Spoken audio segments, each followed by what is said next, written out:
Hey guys, Miss Willoughby. We're going to do some subtracting mixed numbers today. So we'll start with 2 2/3 minus 1 1/3. So one way we can subtract mixed numbers is to just write it on top of each other vertically, and then go ahead and subtract fraction from fraction and then whole number from whole number. So my first step is to ask, can I take 1/3 away from 2/3? I can, since 1 is less than 2, so I know that'll be 1/3. So then I just go on to my whole numbers. 2 minus 1 is 1. I can tell that 1/3 is simplified since the numerator is 1, so then 1 1/3 is my final answer. Okay, so if my numerator is larger than what I'm subtracting it from that would be an easy peasy problem.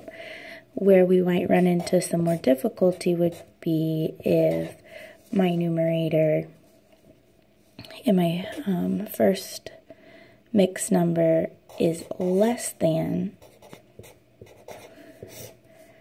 the numerator and what I'm taking away from it. So 4 1/5 minus 3 3/5, I can't take away 3 from 1. So I'm going to have to regroup. Just as I do with regular subtraction, I take away 1 whole here, but I have to add that whole back on. Since I'm working with fractions, I'll add that whole back on as a fraction.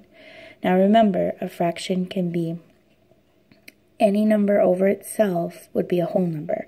So I can choose 7/7, 10/10, 2/2.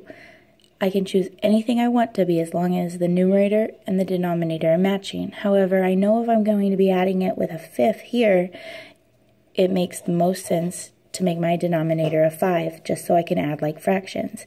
If I want a whole number and my denominator needs to be 5, that means my numerator needs to be 5 as well.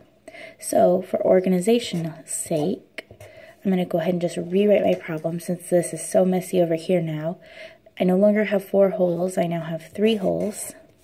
And I no longer just have 1/5 because I added my whole with it. So now I have 6/5.